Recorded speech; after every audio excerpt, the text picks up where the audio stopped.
ఇటీవల మరణించినటువంటి డాక్టర్ ప్రీతి మరణం విషయంలో అది ఆత్మహత్యనా హత్యనా కూడా తేల్చుకోలేని సందర్భంలో వారి కుటుంబానికి సంఘీభావంగా బీజేపీ రాష్ట్ర అధ్యక్షులు బండి సంజయ్ కుమార్ గారు నిన్ననే వారింటికి కూడా వెళ్లి రావడం జరిగింది. ఈ రోజు సాయంత్రం 5 గంటలకు రాష్ట్రం నుంచి Bharatiya Janata party legal cell మొత్తం కూడా డాక్టర్ ప్రీతి ఇంటికి వెళ్లి వారి కుటుంబానికి మద్దతుగా నిలిచి ఈ కేసుపై సిట్టింగ్ జడ్జితో విచారణ జరిపించాలని చెప్పి డిమాండ్ చేయడం కోసం వాళ్ళంతా వెళ్తున్నారు. భారతీయ జనతా పార్టీ తరఫున వాళ్ళందరికీ కూడా ధన్యవాదాలు, కృతజ్ఞతలు.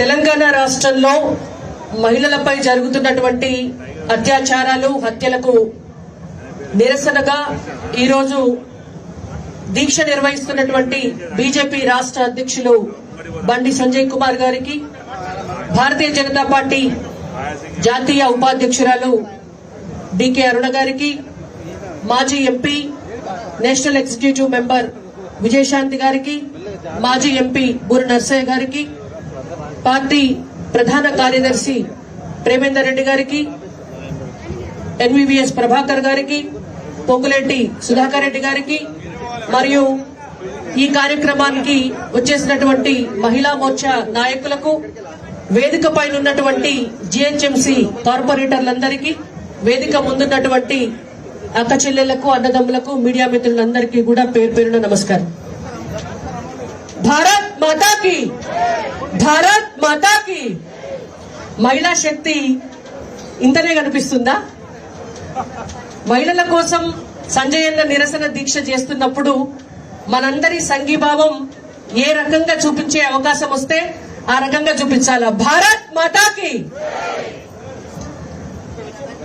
తెలంగాణ రాష్ట్రం వస్తే తెలంగాణలో ఉన్నటువంటి ప్రజలంతా కూడా ఎంత సంతోషపడతారో, మనం కోరుకున్నటువంటి నీళ్లు, నిధులు, నియామకాలు ఎట్లయితే తెలంగాణకు దక్కుతాయో, తెలంగాణ ఆత్మగౌరవం కూడా మనకు వస్తుందో, అదే విధంగా తెలంగాణలో ఉన్నటువంటి మహిళలకు కూడా న్యాయం జరుగుతుందన్నటువంటి ఉద్దేశంతో ఆ రోజు మనం తెలంగాణ రాష్ట్ర ఉద్యమంలో ప్రతి ఒక్కళ్ళం కూడా కొట్లాడినాం.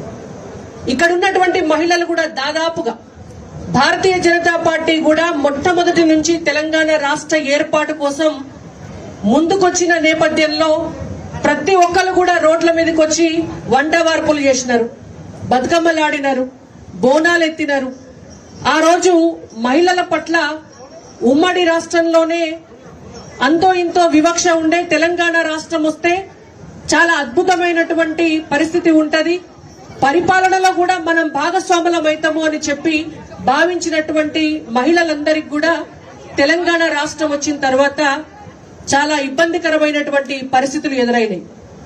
ముఖ్యమంత్రి కేసీఆర్ గారు చాలా సందర్భాల్లో తెలంగాణ ఉద్యమం జరిగినప్పుడు చెప్తుండే, మహిళ అంటే శక్తివంతురాలు, మహిళకు ఒక అవకాశం ఇస్తే చాలా అద్భుతమైనటువంటి ఫలితాలను చూపిస్తారు. మనకు కుటుంబాన్ని చూడడమే కాదు, పరిపాలనలో వాళ్ళకు అవకాశం ఇస్తే ఆ పరిపాలన చేసి కూడా చూపిస్తారు, అడ్మినిస్ట్రేషన్ లో వాళ్ళను భాగస్వాములను చేయాలి అని.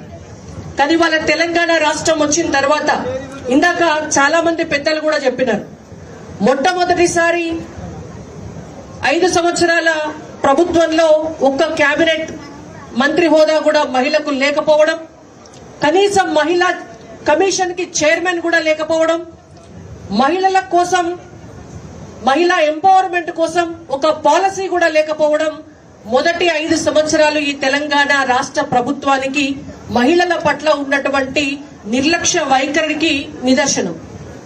ఇక ఆ తర్వాత వచ్చినటువంటి ప్రభుత్వంలో కూడా అడగంగా తిట్టంగా ఒక 2 మహిళలను, ఆ మహిళలు కూడా ఆయన చెప్తే ఇని కూసోమంటే కూర్చొని, నిలబడాలంటే నిలబడేటువంటి మహిళలను తీసుకొచ్చి ఒక 2కి మంత్రి పదవి ఇచ్చినారు, ఒకరికి మహిళా కమిషన్ చైర్మన్ ఇచ్చినారు.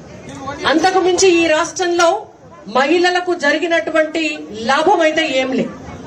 ఇక వాళ్ళు చేసినటువంటి పనులల్లా మహిళలకు జరిగినటువంటి నష్టం ఏ విధంగా ఉన్నది అనేటువంటిది మనం ఆలోచన చేయాలి. తెలంగాణ రాష్ట్రం ఏర్పడక ముందు ఎంత ఘోరమైనటువంటి పరిస్థితి ఉన్నా కూడా మహిళలు ఆత్మగౌరవంతో ఆత్మాభిమానంతో రక్షణతోటి బతికేండ్రు. ఇవాళ తెలంగాణ రాష్ట్రం వచ్చిన తర్వాత మాత్రం ప్రతి చోట, ప్రతి ఇంట్లో, ప్రతి వాడల, ప్రతి ఊళ్ళో కూడా కన్ను మూసి తెరిచే లోపు అత్యాచారాలు జరుగుతాయి, హత్యలు జరుగుతాయి, కిడ్నాపులు జరుగుతాయి. దేనికోసం జరుగుతాయి అని అంటే ఇవాళ ఒళ్ళుపై తెలవకుండా ఎక్కడ పడితే అక్కడ అందుబాటులో ఉన్నటువంటి లిక్కర్ తాగటం వల్ల మగవాళ్ళు ఒళ్ళుపై తెలవకుండా చేస్తున్నటువంటి దుర్మార్గపు పనుల వల్ల ఈ అత్యాచారాలు, హత్యలు, కిడ్నాపులు జరుగుతున్నాయి. 2014 కంటే ముందు తెలంగాణలో అత్యాచారాలు, తెలంగాణ ప్రాంతంలో జరిగేటటువంటి అత్యాచారాల సంఖ్యతోటి పోలిస్తే ఇవాళ అత్యాచారాలు డబల్ పెరిగినాయి. మహిళల పైన హత్యలు 2014 కంటే ముందు పోలిస్తే ఇవాళ డబల్ పెరిగినాయి. కిడ్నాప్ల సంఖ్య పెరిగింది. టిఆర్ఎస్ పార్టీ ఎమ్మెల్యేల కొడుకులు మహిళల పైన అత్యాచారాలు చేస్తున్నారు. టిఆర్ఎస్ పార్టీ నాయకుల అనుచరులు మైనర్ బాలికల పైన అత్యాచారాలు చేస్తున్నారు. ఇవాళ టిఆర్ఎస్ పార్టీకి తొత్తుగా ఉన్నటువంటి ఎంఐఎం నాయకులు ఎక్కడ మహిళలు దొరికితే అక్కడ అత్యాచారాలు చేసి, హత్యలు చేసి వాళ్ళ శవాలను కూడా కనిపించకుండా చేస్తున్నారు.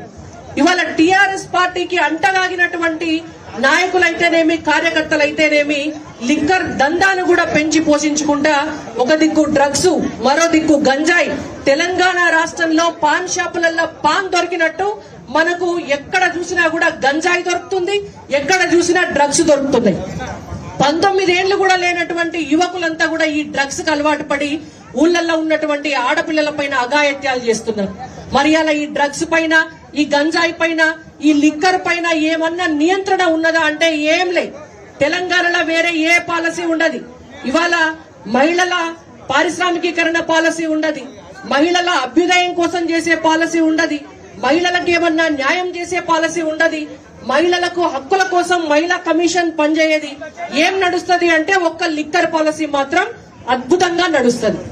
ఈ లిక్కర్ పాలసీ 3 పువ్వులు 6 కాయలుగా నడవడం వల్ల తెలంగాణ రాష్ట్రంలో ఉన్నటువంటి మగవాళ్లు కూడా 30 నుంచి 40 ఏళ్ల వయసులోనే తాగుడుకు బానిసలై ఆరోగ్యం ఖరాబై చనిపోతే వితంతువులైనటువంటి మహిళలు భారతదేశంలో తెలంగాణలోనే అత్యధిక సంఖ్యలో ఉండడం అనేటువంటిది ఇవాళ సిగ్గుచేటు.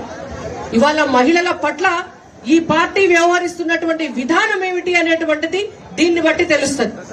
అంతో ఇంతో ఉమ్మడి రాష్ట్రంలో కనీసం డ్వాక్రా గ్రూపు వడ్డీ లేని రుణాలన్నా ఇచ్చి వాళ్ళు నెలకు 5,000 10,000 సంపాదించుకునే పరిస్థితుల్లో ఉండే మహిళలకు ఇవాళ ఆ పరిస్థితి కూడా లేదు. గవర్నమెంటే 4,500 కోట్లు ఎగ్గొట్టి ఇవాళ మహిళలను రోడ్ల మీద పడిచేటువంటి పరిస్థితి. ఇవాళ పొద్దుగాల ఆంధ్రజ్యోతి పేపర్ తీస్తే చాలా స్పష్టంగా కనిపిస్తుండే.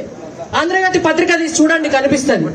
జోగులాంబ గద్వాల జిల్లాల సంక్షేమ గురుకుల పాఠశాలలో 7 రోజులైంది నీళ్లొచ్చి, 7 రోజులైంది ఆ గురుకుల పాఠశాలలో కరెంట్ ఉండి. అక్కడ ఉన్నటువంటి ఆడపిల్లలు స్నానాలు చేసి 7 రోజులైంది. వాళ్ళు టాయిలెట్ కి పోవాలంటే కూడా కింద గ్రామ పంచాయతీ ట్యాంకర్ వస్తే అర్ధరాత్రి కూడా ఒక బకెట పట్టుకొని కిందికి వచ్చి ఆడ నీళ్లు పట్టుకొని 3 ఫ్లోర్లు పైకెక్కి హాస్టల్లో టాయిలెట్ కి మోహం కడుకున్నానికి కూడా వాడుకునేటువంటి పరిస్థితి. ఇంత అధ్వాన్నమైనటువంటి పరిస్థితిలో తెలంగాణ రాష్ట్ర ప్రభుత్వం బాలికల పట్ల, మహిళల పట్ల వ్యవహరిస్తున్నటువంటి తీరు ఈ ఒక్క పాఠశాల కాదు, అనేక పాఠశాలలు. మనకు అనేక మాటలు చెప్పేటటువంటి కేటీఆర్ గారు ప్రాతినిధ్యం వహిస్తున్నటువంటి సిరిసిల్ల ఎల్లారెడ్డిపేటలను అయితే 8వ తరగతి 9వ తరగతి చదివేటువంటి ఆడపిల్లలు బయటకు వచ్చి ధర్నా చేసిండ్రు. 4 రోజుల కింద ధర్నా చేసిండ్రు. సార్ మాకు పురుగులన్నం పెడుతున్నారు, మేము తాగేటటువంటి మంచినీళ్ళల్లో కూడా మొత్తం మట్టి దుమ్మొస్తుంది, మాకు కనీస సౌకర్యాలు కూడా మా హాస్టళ్లలో లేవు అని. ఇవాళ బాలికలల్లో హాస్టళ్లలో అదే పరిస్థితి. బాలికలు చదువుకునేటువంటి స్కూళ్లల్లో 300 మందికి 400 మందికి 700 మందికి ఒక్క టాయిలెట్, ఒక్కటంటే ఒక్కటే టాయిలెట్. ఇవాళ చున్నీలు అడ్డం పెట్టుకొని కనీసము టాయిలెట్లకు డోర్లు కూడా లేకపోతే గసొంటి బాత్రూంలకు టాయిలెట్ కు పోవాల్సినటువంటి పరిస్థితి వాళ్ళ ఆడపిల్లలకు ఉన్నది.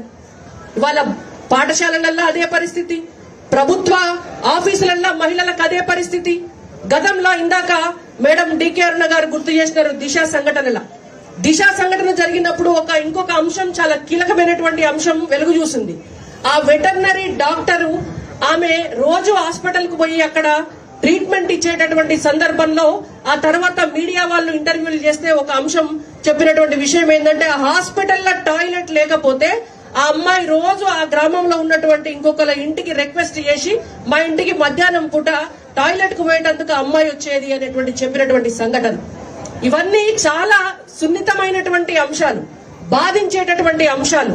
పనిచేసుకునే చోట, చదువుకునేటువంటి చోట ఆత్మగౌరవానికి ఇబ్బందులు కలిగించేటటువంటి అంశాలు. కాబట్టి ఈ తెలంగాణ రాష్ట్రంలో ఉన్నటువంటి కేసీఆర్ గారికి నిజంగా కూడా చిత్తశుద్ధి ఉంటే, బుద్ధి జ్ఞానం ఉంటే ఇవాళ 50% ఉన్నటువంటి మహిళల పట్ల మీ ప్రభుత్వానికి ఏమన్నా బాధ్యత ఉంటే ముందు ప్రభుత్వ పాఠశాలలల్లా, కళాశాలల్లా, ప్రభుత్వ ఆఫీసులల్లా టాయిలెట్లు కట్టియండి. ఇవాళ షీ టీమ్స్ ని 100% పనిచేసేటట్టుగా వాళ్ళను పురమాయించండి. మహిళల పైన అత్యాచారాలు జరిగేటటువంటి ఏ లిక్కర్ దందా అయితే ఉన్నదో ఆ లిక్కర్ పైన నియంత్రణ విధించి ఇవాళ తాగుబోతుల సంఖ్యను తక్కువ చేసి మీకు రాబడి కావాలంటే వేరే విధంగా పైసలు సంపాదించుకోండి అని చెప్పి ఇవాళ భారతీయ జనతా పార్టీగా మేము డిమాండ్ చేస్తున్నాం. ఇంకొక కీలకమైనటువంటి అంశం కూడా మనందరం చర్చించుకోవాల్సినటువంటి అవసరం ఉన్నది. ఇవాళ ముఖ్యమంత్రి కేసీఆర్ గారి బిడ్డ మళ్ళీ ఒక కొత్త వేషం వేసుకున్నది అన్నట్టు.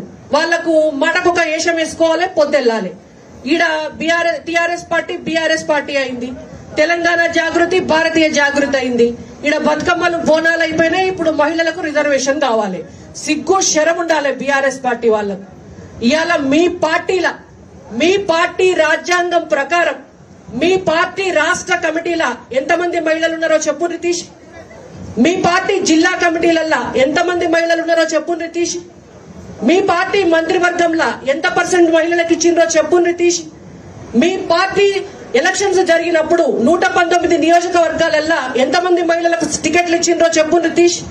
ఇవాళ మీ పార్టీలా ఎవడు అడ్డంపడని పరిస్థితిలా 30% రిజర్వేషన్ ఇచ్చే పరిస్థితి లేదు. ఇవాళ మేం మహిళా రిజర్వేషన్ కోసం పోరాటం చేస్తాం, భారతీయ జనతా పార్టీ సమాధానం చెప్పాలి అని రోడ్లకెక్కి ఢిల్లీలు పట్ట తిరుగుతుంది. ఇవాళ భారతీయ జనతా పార్టీ మహిళా రిజర్వేషన్ల విషయంలో మొదటి నుంచి కూడా చిత్తశుద్ధితోటే ఉన్నది. మొదటి నుంచి కూడా మందికి చెప్పుడు కాదు, మేం చేసి చూపిస్తామని ఇవాళ జాతీయ కమిటీ నుంచి ఇవాళ జిల్లా కమిటీల దాకా ప్రతి చోట మహిళలకు ప్రతి కమిటీలో 30% రిజర్వేషన్ ఇస్తుంది భారతీయ జనతా పార్టీ. ఇవాళ నేషనల్ వైస్ ప్రెసిడెంట్స్ నుంచి ఇవాళ స్టేట్స్ స్పోక్స్ పర్సన్స్ దాకా నిన్న మొన్న ఇచ్చినటువంటి జిహెచ్ఎంసీ ఫ్లోర్ లీడర్లతో ఇచ్చిన నియామకాల దాకా ఎక్కడన్నా 30% కన్నా తక్కువ ఉన్నాయా భారతీయ జనతా పార్టీ కమిటీలల్లో? దాన్ని చిత్తశుద్ధి అంటారు. ఇవాళ భారతీయ జనతా పార్టీ అధికారంలోకి వచ్చినాక 2014 తర్వాత మొట్టమొదటి పూర్తి స్థాయి రక్షణ శాఖ మంత్రిని ఇచ్చినటువంటి ఘనత భారతీయ జనతా పార్టీది. మొట్టమొదటి పూర్తి స్థాయి ఆర్థిక శాఖ మంత్రిని నియమించినటువంటి ఘనత భారతీయ జనతా పార్టీది. ఇవాళ పారామిలిటరీ దళాలలో కూడా మహిళలు దేనికి తక్కువ కాదు అని చెప్పి సైన్యంలో కూడా మహిళలను పూర్తి స్థాయిగా నియమించినటువంటి ఘనత భారతీయ జనతా పార్టీ. ఇవాళ మహిళలకు ఉచిత గ్యాస్ కనెక్షన్లు ఇచ్చిన, మహిళలకు ప్రధానమంత్రి ఆవాస్ యోజన పథకం పేరు మీద ఇండ్లు రిజిస్ట్రేషన్ చేపించిన, మహిళలకు 70% ముద్రా లోన్లు ఇచ్చిన, మహిళల ఆత్మగౌరవం కాపాడడం కోసం ఇవాళ టాయిలెట్లు కట్టించిన, ప్రతి అంశంలో కూడా మహిళల పట్ల స్వార్థాన్ని చూపిస్తూ మహిళల పట్ల మహిళా అభ్యుదయం పట్ల చిత్తశుద్ధిని చూపిస్తున్నటువంటి ప్రభుత్వం భారతీయ జనతా పార్టీ ప్రభుత్వం. కాబట్టి మహిళల పైన ఈ రాష్ట్రంలో జరుగుతున్నటువంటి అత్యాచారాలను నిలువరించడానికి మనందరి పక్షాన మనందరి కోసం ఇవాళ దీక్ష చేస్తున్నటువంటి బండి సంజయ్ కుమార్ గారికి తెలంగాణ రాష్ట్రంలో ఉన్నటువంటి అక్క చెల్లెళ్ళందరి తరపున కూడా మద్దతు తెలియజేస్తూ ఇట్లానే రేపొద్దున భారతీయ జనతా పార్టీ అధికారంలోకి వచ్చిన తర్వాత కూడా కేంద్రంలో ఎట్లయితే మహిళలకు అన్ని అవకాశాలు ఇస్తున్నారో మన రాష్ట్రంలో ఏర్పడబోయేటటువంటి ప్రభుత్వంలో కూడా మా అందరికీ కూడా అవకాశాలు ఇవ్వాలని చెప్పి కోరుకుంటూ మహిళల పైన జరిగేటటువంటి ఆకృత్యాలను నిలువరించడానికి ఏదన్నా ఉంటే ఒక కొత్త చట్టాన్ని కూడా తీసుకొచ్చే విధంగా రాబోయే ఎన్నికల్లో ఒక ఎజెండాను కూడా పెట్టాలని చెప్పి వారిని కోరుకుంటూ ఈ అవకాశం ఇచ్చినందుకు ధన్యవాదాలు. హాయ్ ఫ్రెండ్స్, మా టుడే టుమారో యూట్యూబ్ ఛానల్ చూస్తున్నందుకు చాలా థ్యాంక్స్. మరిన్ని లేటెస్ట్ వీడియోస్ కోసం వెంటనే సబ్స్క్రైబ్ చేయండి. అలాగే ఈ బెల్ ని కూడా రింగ్ చేసేయండి. మా నోటిఫికేషన్స్ అన్ని మీ మొబైల్లో వస్తాయి. అలాగే మా వీడియోస్ మీకు నచ్చితే లైక్ చేయండి, షేర్ చేయండి, నచ్చకపోతే కామెంట్ చేయండి.